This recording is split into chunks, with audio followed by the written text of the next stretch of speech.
Olá, meus mentorados, tudo bem? Que bom a gente estar aqui, começando essa mentoria de precificação estratégica. Quero passar para vocês toda a minha experiência, meu conhecimento não é fechado e a proposta desse curso não é lacrar um conhecimento ou fechar um conhecimento, ao contrário, é disponibilizar aquilo tudo a minha experiência nos últimos anos, né? Que é bastante com a parte de precificação, transmitir para os mentorados tudo aquilo que eu aprendi, as melhores práticas, aquilo que de melhor eu pude extrair na minha experiência profissional e que eu tenho certeza que vai ser útil para as novas empresas, para os empreendedores, as novas empresas e, na verdade, qualquer pessoa que se propõe a fazer preço pode extrair um conhecimento interessante aqui. Bom, nós vamos dividir essa mentoria em etapas, né? Então, eu vou fazer 9 aulas, sendo a primeira essa aula de introdução, né? Depois vamos falar receita bruta, falar um pouquinho sobre custo, lucro bruto, o que que é isso, falar um pouquinho sobre despesas operacionais, qual a diferença de custo, qual a diferença de despesas. Dentro da receita, nós vamos abordar a questão dos impostos sobre as vendas, depois a gente vai falar um pouquinho mais de lucro, que é o lucro líquido, né, que vem depois das despesas operacionais. Alguns lugares se convém chamar de LAGIR ou de LAIR, que é totalmente correto. A gente está aqui fazendo uma abordagem mais simples para empresas que estão começando. Então, ao invés de a gente se pegar nessa terminologia técnica, a gente vai pegar matematicamente o que significa esse termo, quando a gente fala de lucro líquido, o que exatamente nós estamos falando, certo? Depois a gente vai falar um pouquinho de mercado, porque na precificação não adianta a gente só olhar dentro da empresa para elaborar o preço, a gente precisa olhar o mercado, afinal de contas, o seu produto ou o seu serviço, ele está se posicionando no mercado mediante alguns outros concorrentes. E qual é a comunicação sua com o seu consumidor? O que você está transmitindo, né? O preço é uma das formas de se comunicar com o consumidor, então é muito importante a gente entender o mercado onde você está atuando, para a gente poder fazer o posicionamento mais assertivo possível para a sua empresa. Depois a gente vai falar da estrutura de precificação, veja que ela vem depois de mercado, porque a gente conclui a precificação depois de estudar mercado, né? Como eu disse, não adianta olhar só dentro da empresa, não adianta só olhar as entradas e saídas, os gastos e a receita, não é só isso. Então, depois que a gente analisou o mercado, a estrutura de precificação e, finalmente, o ponto de equilíbrio, o break-even. Uma vez tendo feito aquele preço, ele fazendo parte de um planejamento, isso vai ficar bem claro à medida que a gente for conversando. Então, quando a gente atinge o ponto de equilíbrio da empresa e a partir de quando a empresa começa a ter o lucro, que é o que a gente quer, certo? O resultado positivo. Então, hoje eu vou falar um pouquinho mais aqui da introdução, né? Uma aula de introdução que eu estou fazendo. E a introdução, conforme as regras da BNT, ela segue aqui uma estrutura. Ela deve seguir uma estrutura que primeiro é a contextualização. Então, eu peguei exatamente qual é a estrutura que a introdução deve seguir para a gente não errar, para a gente fazer bem certinho. Afinal de contas, eu sou especialista em preços, né? Não sou especialista em língua portuguesa, gramática, em trabalhos de escola, etc. E tal. Então, eu precisei colar um pouquinho.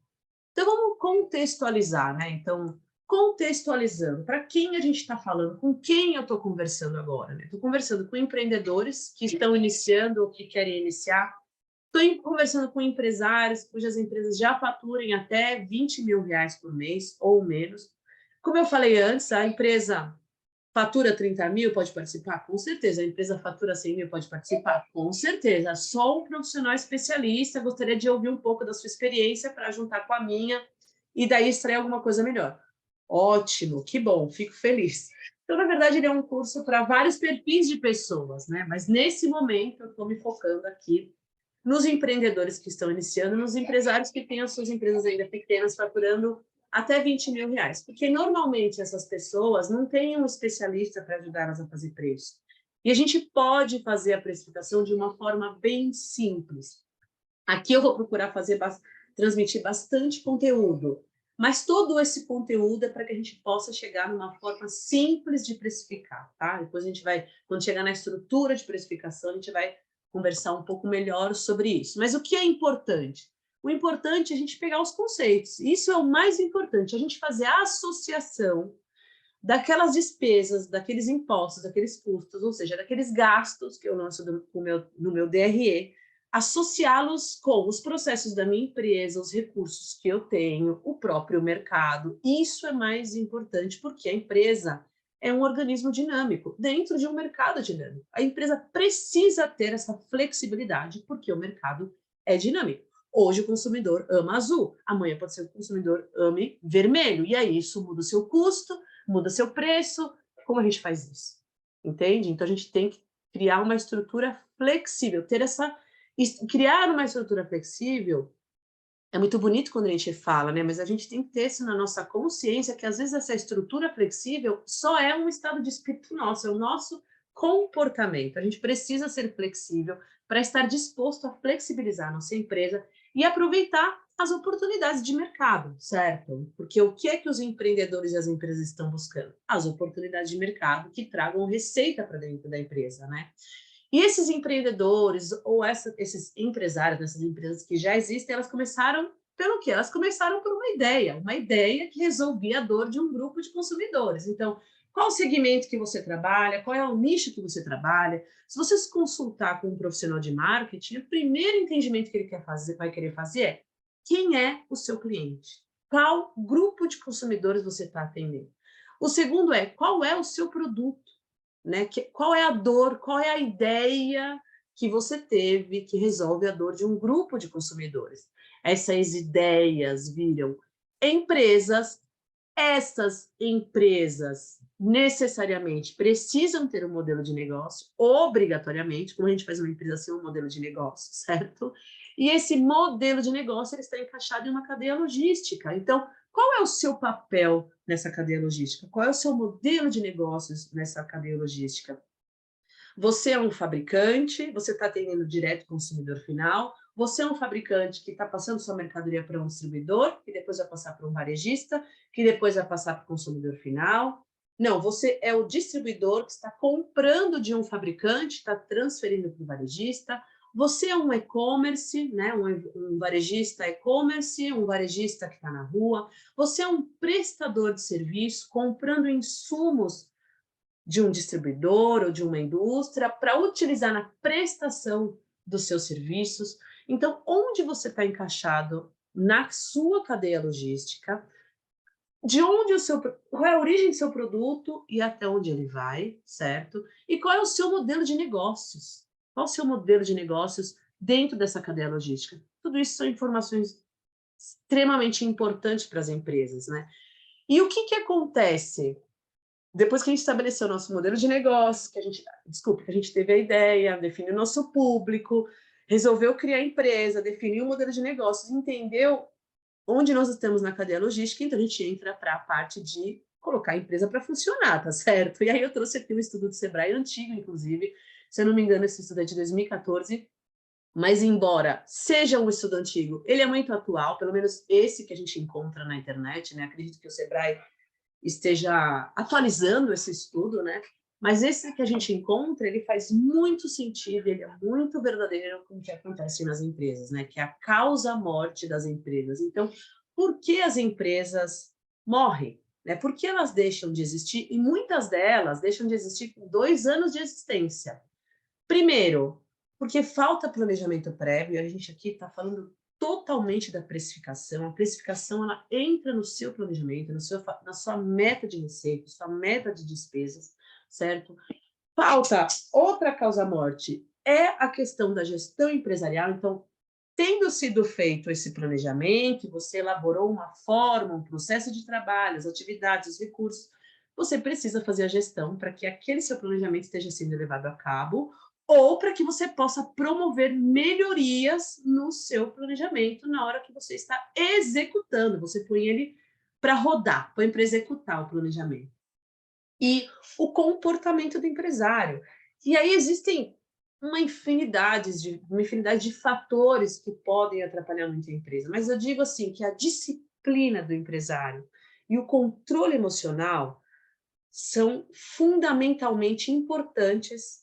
Podem existir outras características importantes para que a empresa não morra, para que a empresa dê certo, mas posso dizer que a disciplina e o controle emocional são fatores muito importantes para que a empresa não morra. E quando o empresário ele falha com isso, a empresa, infelizmente, acaba morrendo. Inclusive porque a gente precisa se entender que uma vez a gente sendo esse líder, a gente sendo o dono, o né, o empresário, o dono da empresa, uma vez a gente sendo essa pessoa, nós é que estamos dando ritmo para a empresa, principalmente quando ela é pequena, porque quando ela é pequena nós estamos trabalhando nela, certo? Em algum momento essa empresa vai crescer muito, você vai nomear um CEO, é o que a gente espera, e você vai ficar numa boa recebendo os lucros, certo?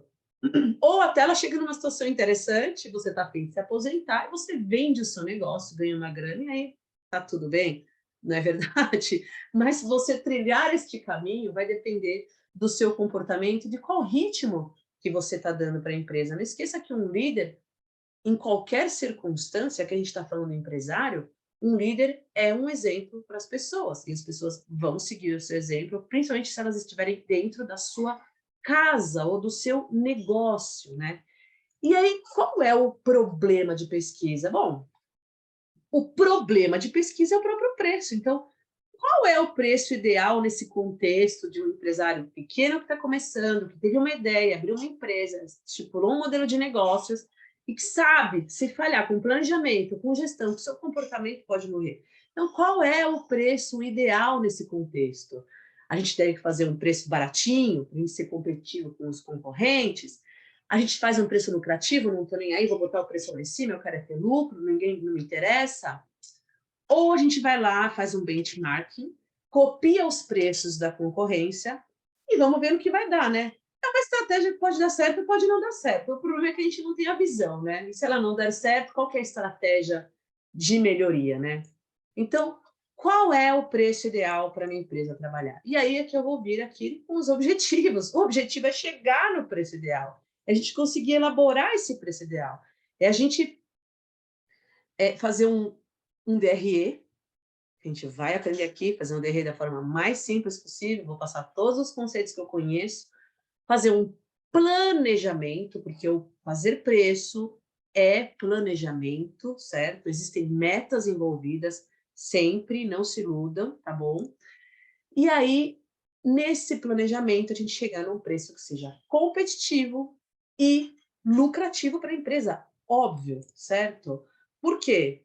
O objetivo da empresa, vou fazer um spoiler aqui do terceiro tópico dentro do objetivo da geral, toda empresa tem que ter lucro, toda empresa tem que ter perpetuidade, a empresa tem que ter continuidade. Então, aquele dinheirinho que sobra no final do mês, ele tem que ser ou reinvestido ou distribuído aos sócios, mas porque todas as despesas estão pagas, inclusive o investimento no crescimento da própria empresa.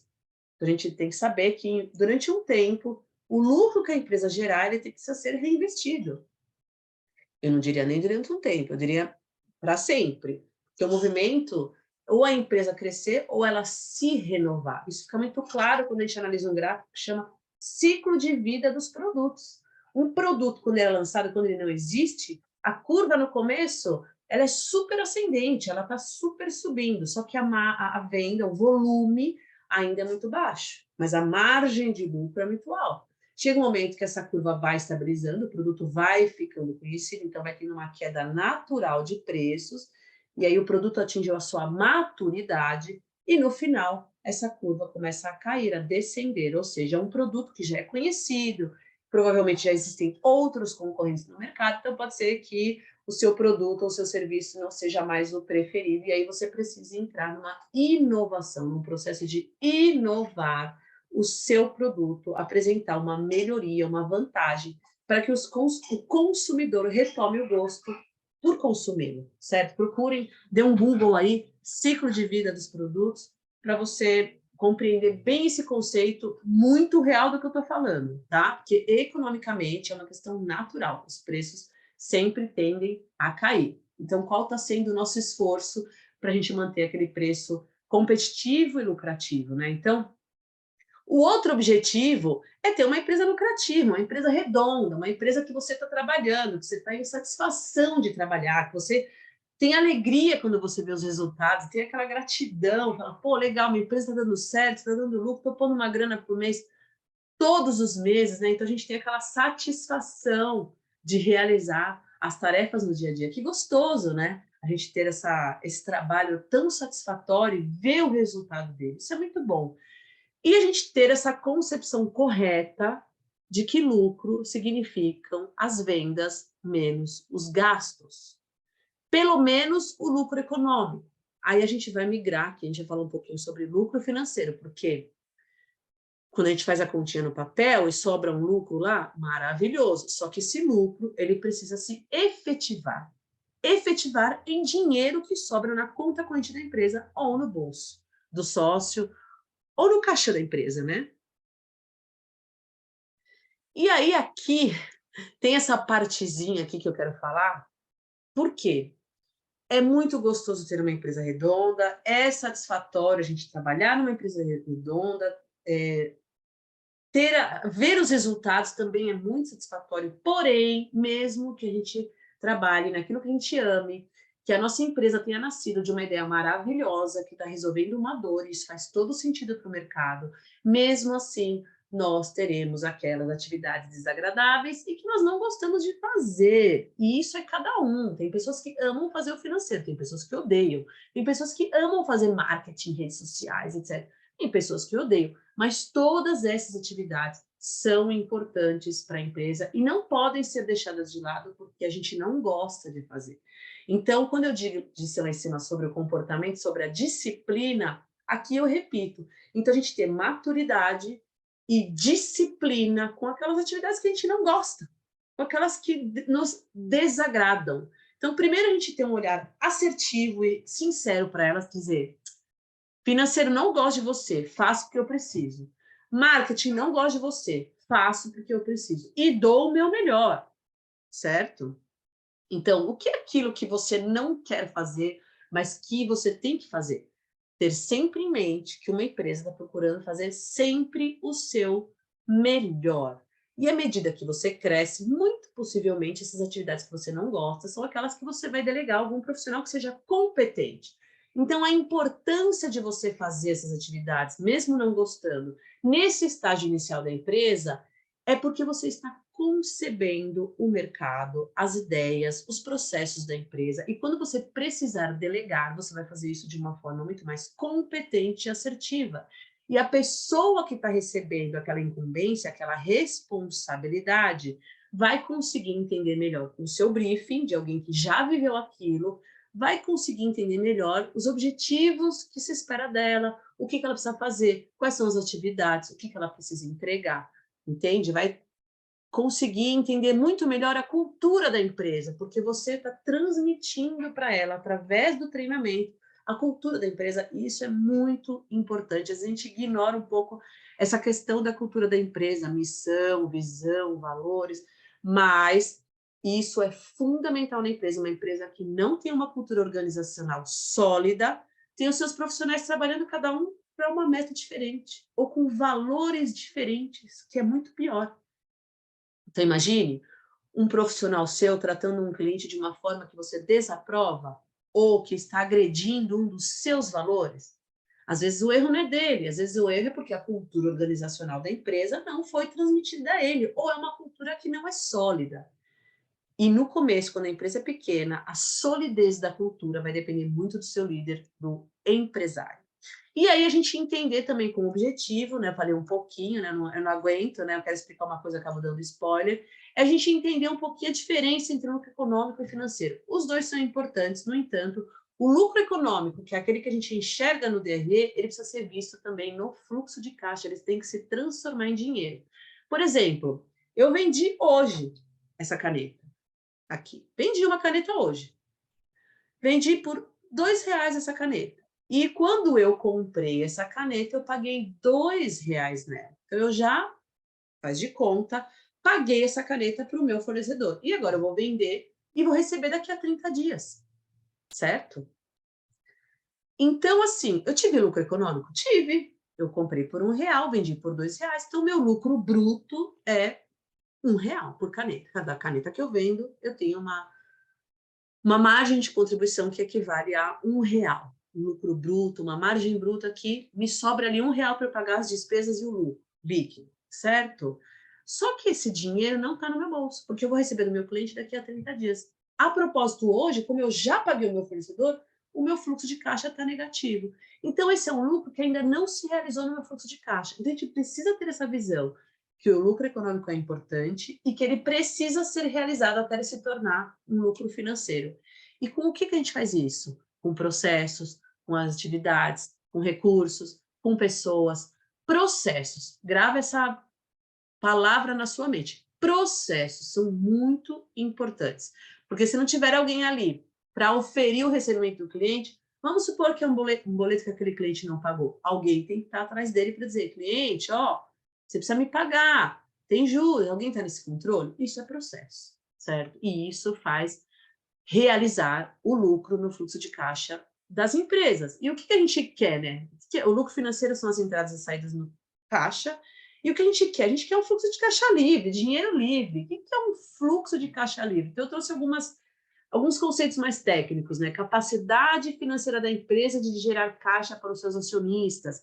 Aqui eu vou colocar barra investimento. Claro que ela precisa gerar caixa para os acionistas. Quem são os acionistas? Os donos, certo? Então, vamos já, primeira expressão. Não vamos ficar aqui se pegando com a parte técnica ou achando que é demais a gente ser chamado de acionista. Não. Quando você abre uma empresa, você é o acionista dessa empresa, você é o dono, certo? Você detém as cotas da empresa, você detém a empresa. Então, você tem direito ao lucro. Só que essa capacidade financeira para gerar caixa para seus acionistas, também a gente precisa que gere caixa para fazer o investimento na empresa, porque no começo a gente tem investindo na empresa para ela crescer, certo? Então a gente vai precisar, quer vender mais? Tem que investir mais em estoque, tem que investir mais em algum novo profissional para assumir novos clientes na prestação de serviço. Tudo isso é investimento. O que mais pode ser o fluxo de caixa livre, né? Uma linguagem mais simples? É o dinheiro que sobra na conta e no caixa da empresa no final de um período. Normalmente esse período é mês.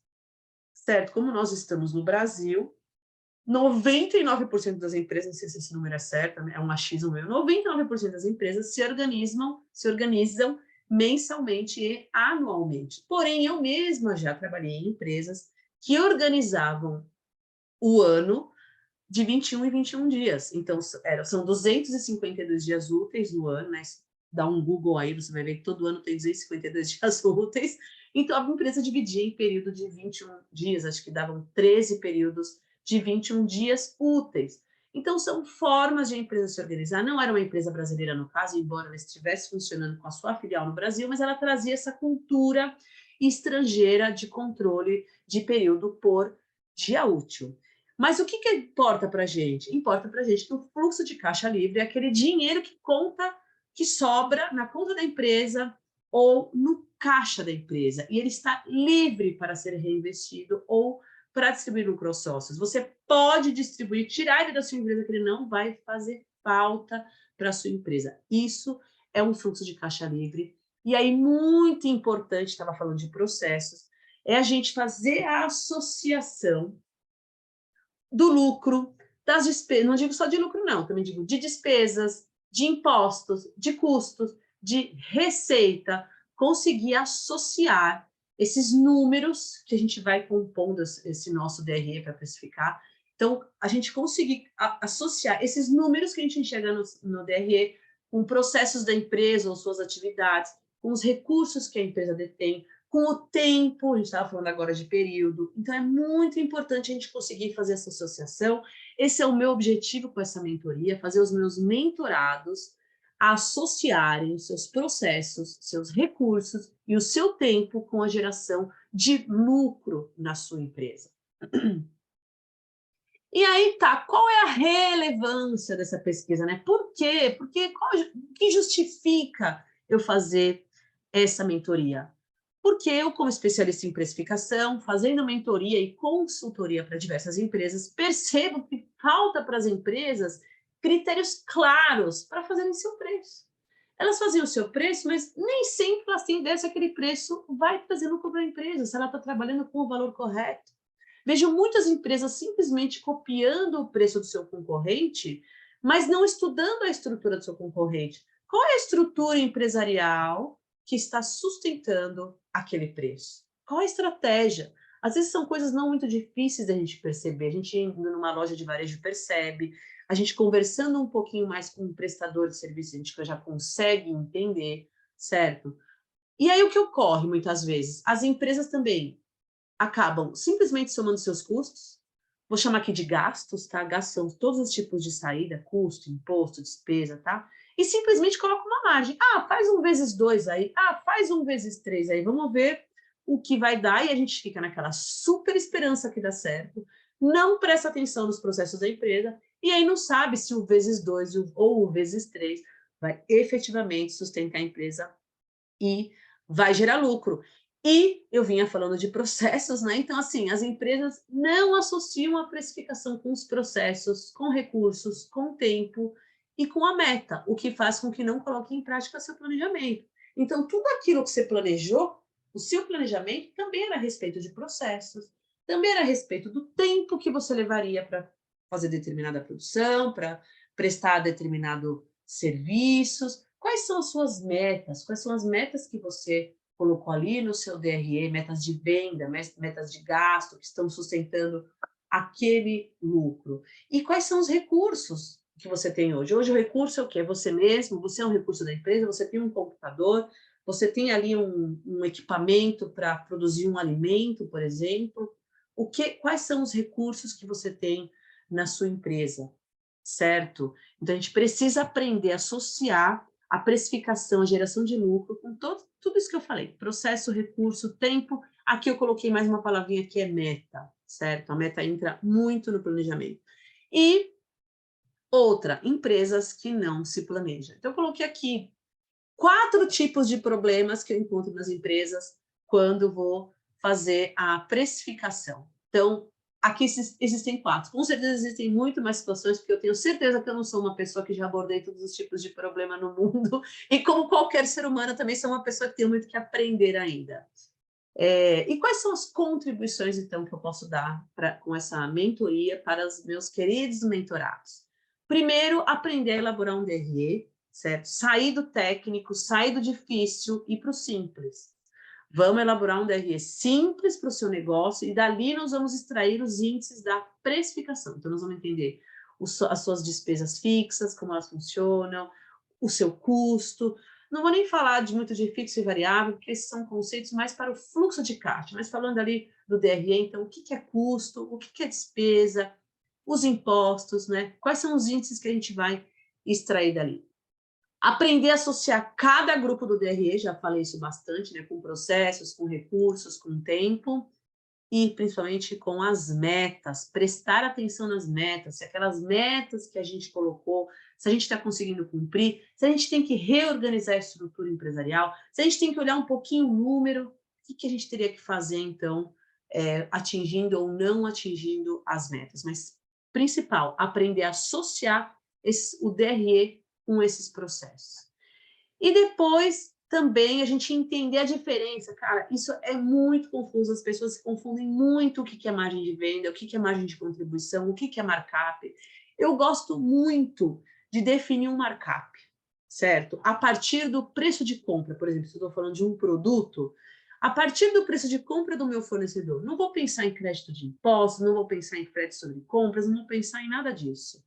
Vou ali criar um markup para eu poder pegar o preço de venda de um fornecedor e elaborar o meu preço de venda, podendo tomar uma decisão muito rápida. Então, um número, qual que seria o meu markup? 1,5, 1,6, ou divide por 0,7, divide por 0,6, divide por 0,5, vezes 2. Então, qual é o meu markup? Quando eu estou numa negociação com um fornecedor e eu preciso rapidamente definir ou entender se eu vou aproveitar uma oportunidade ou não. Por que isso, né? Que isso é bom a gente trazer a lição de casa para casa, trazer para dentro da empresa, fazer continho, poder tomar a decisão calmamente? Maravilhoso, mas a gente nunca pode perder de vista que uma empresa é um organismo inserido em um grande sistema dinâmico, que é o mercado. O mercado é dinâmico. Então, muitas vezes, a gente precisa tomar decisão rápida para poder aproveitar alguma oportunidade. E nesse aspecto, o markup é um número que me ajuda muito. E aí a gente pensar, então, no preço estratégico, certo? A gente já está se tornando melhor, a gente não está mais só falando de precificação. A gente está falando de um preço que carrega uma estratégia. E o que está envolvido nessa estratégia? A cadeia logística, como eu já citei um pouco mais para cima, a visão de mercado. Então, qual é a visão de mercado? O que é o mercado? Quem são os meus concorrentes? Quais são as barreiras de entrada? Quem são os fornecedores? Quais são as regras do governo, né? Que tipo de regulamentação a gente precisa seguir? E aí a gente chega ali num preço final, onde você está se comunicando com o consumidor. Então, quando o seu consumidor ele enxerga o seu preço, ele está enxergando qualidade, ele está enxergando um produto barato. E aí tudo isso, pessoal, não tem certo e não tem errado. Tudo isso é qual é a estratégia que você planejou para sua empresa, que você está executando. E a gente chega, então, no preço lucrativo, que é o quê? É a execução de um planejamento para ter uma empresa saudável. E aí a gente não pode deixar de falar de ciclo PDCA, que é uma técnica, um movimento de melhoria constante numa empresa, de você sempre perceber qual é o gargalo da sua empresa, então qual é o processo que não está rolando muito bem e onde você precisa implementar alguma melhoria. Então, o que é o PDCA? É uma expressão em inglês, Plan, Do, Check, Act. Então, planejar em português, executar em português. Eu não gosto muito do fazer, eu gosto de executar, mas eu coloco o fazer para ajudar na compreensão. O check, que é o controlar. Então, é isso, a gente controlou, criou os processos, colocou os recursos, vamos controlar. Se a gente está fazendo uso, a gente está conseguindo desenvolver as atividades dentro daquele planejamento que me geraria determinado nível de lucro, certo? A gente está falando de uma associação de processos, tempo, recursos, com os números que a gente enxerga no DRE, né, as entradas e as saídas, e aí no fim o ACT, né, que é o agir. Esse agir é o agir na correção, é o corrigir. Então ali mora a melhoria. Então, eu estou controlando, eu estou vendo que alguma coisa não está de acordo com o meu planejamento, ou aquele que é o planejamento que eu fiz, eu estou verificando que existe um erro nele. Bom, eu preciso agir na correção daquela situação. E, por último, a contribuição que eu posso dar é que eu tenho certeza que é um conhecimento útil não só para fazer a precificação, mas é um conhecimento útil que vai capacitar os meus mentorados a se tornarem melhores gestores. Mesmo que eles não queiram ser os gestores diretos da sua empresa, mas eles vão ter a visão da empresa e vão saber o que eles devem cobrar de cada um dos seus colaboradores que estão na empresa. Bom, essa aqui é a introdução da minha mentoria. Quero agradecer a atenção dessa aula número 1 e aguardo você na próxima aula. Um grande beijo e até mais. Muito obrigada.